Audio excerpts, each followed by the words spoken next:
This is Mr. Sterling. There is a specific kind of exhaustion that men in certain relationships carry that has no clean name and no obvious source. It is not the exhaustion of working too hard or sleeping too little. It is the exhaustion of a man who has been trying to navigate something that does not follow navigable rules, who has been applying logic and patience and genuine goodwill to a dynamic that does not respond to logic or patience or genuine goodwill because the dynamic is not operating from any of those foundations. It is the exhaustion of a man who has been trying to make sense of something that was never designed to make sense, and who has been doing it alone, without a map, inside the one relationship in his life that was supposed to be the place where sense was most available. Think of it like this. A man builds his life the way he builds anything, with a foundation. The foundation is stable, level, reliable. Everything he constructs on top of it, his work, his purpose, his relationships, his sense of himself, it all depends on the foundation holding. When the foundation is solid, he can build toward anything. When the foundation is unstable, nothing he builds on top of it can fully stand. It keeps shifting. It keeps requiring repair before the building can continue. The building never gets very high because the foundation is always the problem. For a married man, the marriage is the foundation, not in a romantic sense, in a structural one. The quality of his daily life, his ability to focus, to produce, to rest, to be present for the things that actually matter, all of it sits on what happens inside that marriage. A man with a stable marriage foundation can build extraordinary things on top of it. A man whose foundation is in continuous, unpredictable, sourceless chaos is a man who spends his best energy on foundation repair and never gets to the building at all. Today, I am going to name 7 specific reasons why certain women generate the kind of chaos that destroys the foundation a man needs to live well. Not to condemn anyone, not to declare all women chaotic or all marriages impossible, but because a man who understands precisely what is producing the instability beneath his feet is a man who can finally make an intelligent decision about what to do about it, rather than continuing to repair a foundation while remaining blind to what keeps cracking it. 7 reasons. Each one specific.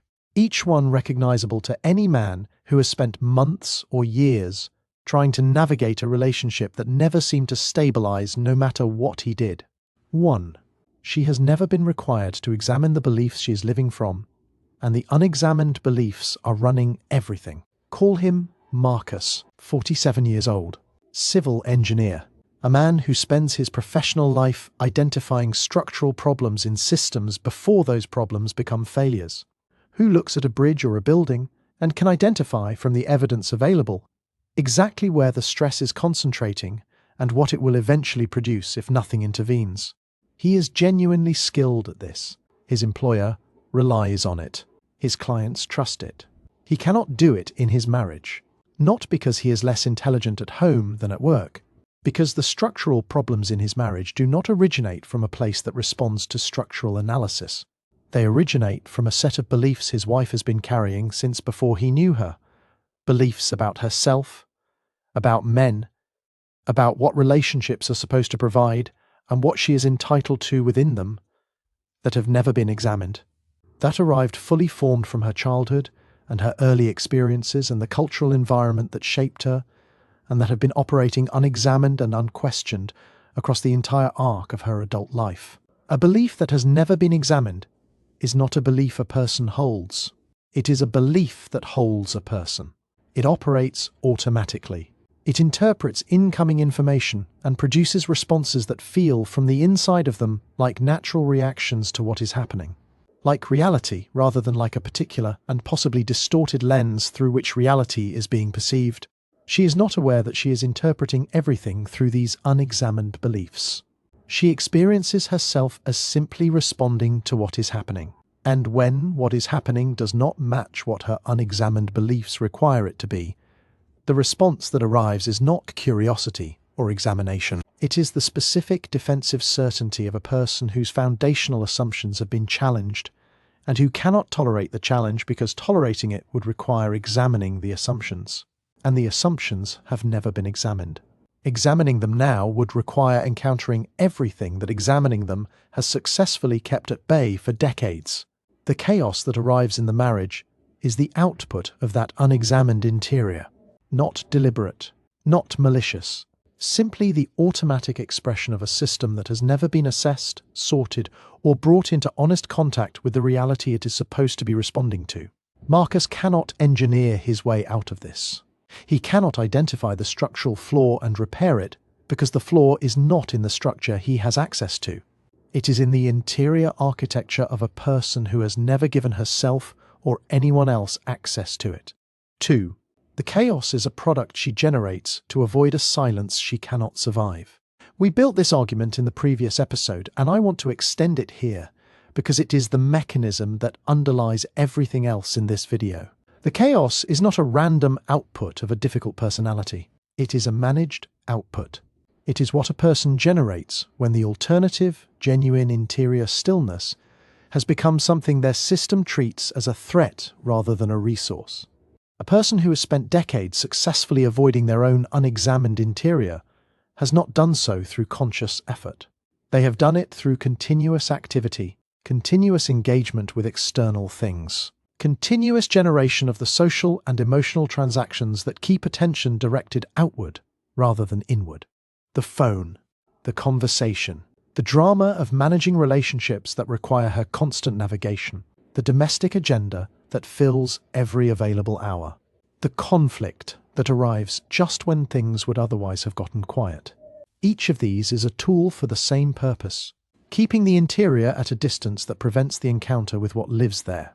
The problem for the man sharing her life is that he is the most available instrument of this management system.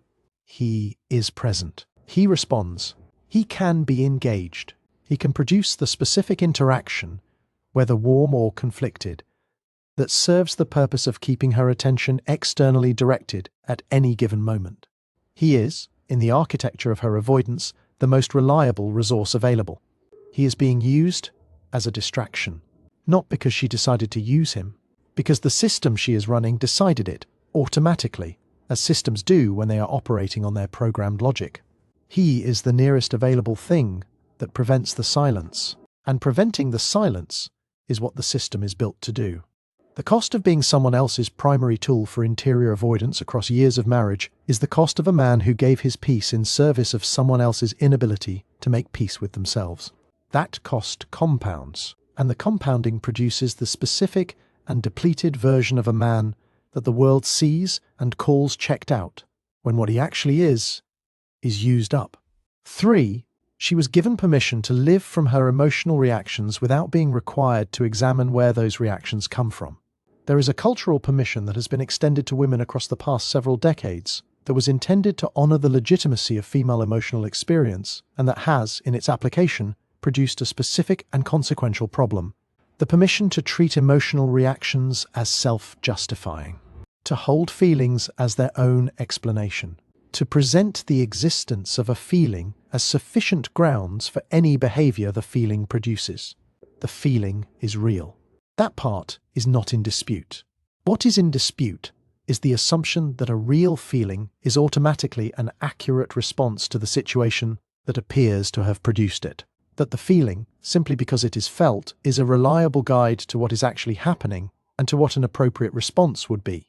Feelings are information, valuable information, but information requires interpretation. A feeling of anger in response to something a man said tells you that something about that exchange triggered a significant reaction.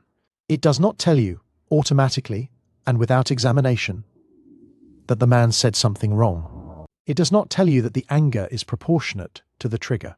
It does not tell you that the behavior the anger is producing is appropriate to the situation. It tells you that something significant happened internally, and that the something significant deserves honest examination before it produces external action. A woman who has been given cultural permission to act from her feelings without that examination is a woman who has been handed a powerful interior experience and told that it does not require verification before it is acted upon. She feels wronged. Therefore, she was wronged. She feels disrespected. Therefore, she was disrespected. She feels that the man in her life is failing her. Therefore, he is failing her. The feeling is the evidence, and the evidence requires no further examination. This is not a small problem in a marriage. It is a foundational one. Because a marriage in which one partner's emotional reactions are treated as self-justifying facts rather than as information requiring examination is a marriage in which reality is determined by whoever has the strongest feelings in any given moment. And in that marriage, the man who approaches conflict with logic and measured response is always at a structural disadvantage to the person whose feelings arrive as verdicts. He is not losing arguments because he is wrong. He is losing them because the rules of evidence inside this marriage do not include any standard he can meet. The feeling is the rule, and he did not make that rule. It was made for her before he arrived, and it is the rule that will govern every significant interaction inside his marriage until someone decides the rule needs to change. 4. She cannot distinguish between her discomfort and your wrongdoing. This is the fourth reason, and the one that produces the specific confusion that most men describe when they try to explain what daily life inside this dynamic actually feels like. The experience of being held responsible for things he did not do, of being the identified cause of a problem whose actual source is somewhere entirely different, of being told, through her behavior and sometimes through her explicit words, that something he is doing is wrong when what is actually happening is that something she is feeling is uncomfortable. The discomfort is real. He does not dispute this. What he cannot locate is the connection between the discomfort she is experiencing and anything he actually did to produce it. Because the connection is not there. Her discomfort originated somewhere inside her, in the unexamined interior material, or in the triggered response to something that has nothing to do with the present moment, or in the surfacing of an old belief that has been waiting for a context in which to express itself. And when it arrived, it needed somewhere to go. He was there. He became the cause. He defends himself. He tries to demonstrate that whatever he is being accused of did not happen. He provides evidence. He reconstructs the timeline. He explains himself with the careful precision of a man who genuinely wants to resolve the misunderstanding. The defense makes things worse, because in the framework she is operating from, his defense of himself is itself evidence against him. A man who cared enough and was sufficiently self-aware would understand what he did without needing to be told. His need for explanation confirms his inadequacy, rather than challenging the accusation. The logic is circular and impenetrable, because it was not assembled from evidence. It was assembled from feeling, and feeling does not yield to evidence the way evidence yields to evidence. He is trapped, not by something she consciously built to trap him, by the automatic operation of a system that cannot examine its own outputs, because examination is the one thing the system was never taught to do, and never required to do.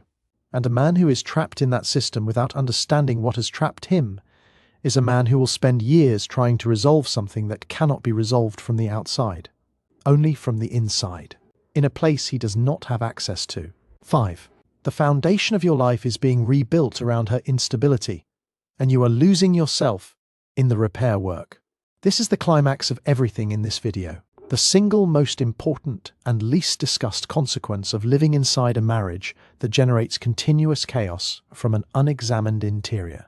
Not what it does to the marriage, what it does to the man.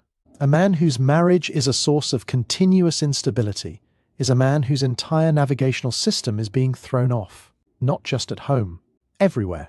Because the marriage, as I said at the beginning, is the foundation. And a foundation that is continuously unstable affects everything built on top of it. His work suffers, not dramatically, in the specific and invisible way that work suffers when the mind of the person doing it is partially occupied at all times with something that could not be resolved this morning and will require navigation this evening.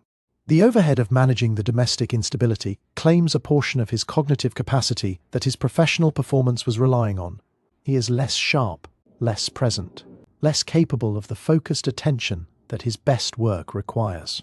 His relationships outside the marriage thin out, not because he chose to withdraw from them, because the energy required to maintain them is being consumed by the management of the one relationship that demands everything and releases nothing. His friends notice he seems distant. He does not have the capacity to explain why. He is not fully sure himself. His sense of himself changes. This is the most significant cost and the least visible one. A man who spends years inside a dynamic that holds him responsible for problems he did not create, that treats his logic as irrelevant, that makes the reality of his own perception constantly subject to challenge, that requires him to continuously repair a foundation that keeps cracking, that man begins to lose the thread of who he actually is outside the dynamic that defines him. He becomes the marriage's primary maintenance worker, the person whose energy goes into keeping something functional that keeps breaking down. And the longer he maintains the maintenance role, the further the person he was before the maintenance became his full-time occupation recedes from his own access.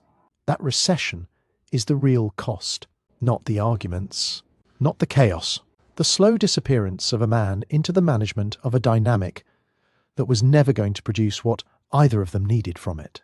6. She avoids accountability through the same tools she uses to avoid her own interior. Accountability requires something that the dynamic being described in this video specifically prevents. It requires the willingness to look honestly at one's own behavior and to receive the assessment that honest looking produces. To sit with the discomfort of discovering that something you did had a cost for someone else. To hold that discomfort without immediately converting it into something that moves the attention back to the other person.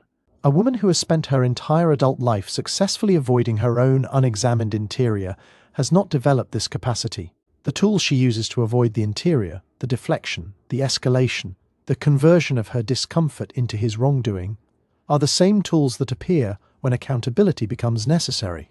They are the same tools because they serve the same purpose, protecting the unexamined interior from examination. When he raises something she has done that cost him something, the response is not reflection. It is the immediate operation of the deflection system. His tone was wrong. His timing was inappropriate. The fact that he is raising this at all is evidence of something wrong with him, rather than an honest engagement with something wrong that she did. The original subject, the specific behavior of hers that had a specific cost to him, is replaced by a much larger and much safer conversation in which she is not the subject, but he is. He cannot hold her accountable through direct confrontation because direct confrontation activates the deflection system, and the deflection system is faster and more practiced than any argument he can mount. What he can do is hold the standard, not engage with the deflection, not follow the conversation into the territory it is attempting to move to. Return, calmly and consistently, to the specific behavior and the specific cost and the specific change he is asking for. Without anger, without the accumulated weight of everything else this dynamic has produced. Just the specific thing, just the specific ask, just the flaw beneath his patience. Held clearly and without apology. That is not a comfortable intervention. It will not produce immediate results, but it is the only intervention available from the outside of a dynamic that can only be genuinely changed from the inside. 7. The man who finally stops repairing a foundation that keeps cracking is not giving up. He is recognizing reality. Here is where this lands honestly, not with false comfort and not with manufactured despair, with the clear-eyed assessment that a man who understands the dynamic being described in this video deserves to be given. Some of the women generating this dynamic will change, not because they were told to, because something interrupted the avoidance sufficiently to create the conditions under which genuine examination became possible. A significant personal loss, a relationship that ended badly enough to force genuine reflection, a therapist skilled enough to create a safe enough container for the unexamined interior to finally be examined. These things happen. The change that follows them is real and significant and genuinely transforms what the relationship can become. Most will not change, not because change is impossible. Because the conditions that would produce it, the sufficient interruption of the avoidance system, are conditions that the avoidance system is specifically designed to prevent from arising. The system protects itself. That is what unexamined systems do. A man who has been inside this dynamic for long enough to understand it clearly has a specific and consequential decision to make, not a dramatic decision, a practical one. He can continue to invest his best energy into the repair of a foundation that will continue cracking because the source of the cracking is not accessible to his intervention. or he can redirect that energy toward the honest examination of what he is willing to accept as the permanent condition of his life and what he is not. That examination is not giving up on the marriage. It is the only honest engagement with the reality of the marriage that has any chance of producing a decision he can actually live with. A decision made from clarity rather than from the confused exhaustion of a man who has been trying to make sense of something that was never designed to make sense. He is not the problem. He never was. He was a man who built his life on a foundation that kept cracking, and who spent years trying to repair it before he understood that the cracking was coming from somewhere he could not reach. Understanding where it was coming from is not the end of his story. It is the beginning of the chapter in which he finally has enough information to write one that goes somewhere worth going. I want to hear the specific account, not the general description of this dynamic. The moment you realized that what you were trying to repair in your marriage was not something you had broken. The moment the source of the cracking became visible to you for the first time. What did that clarity feel like when it arrived? What did you do with it? Put it in the comments. The men reading this need the real version in real words from men who have genuinely lived inside this and found their way to the other side of it. That account is worth more than anything else this conversation can produce. This is Mr. Sterling.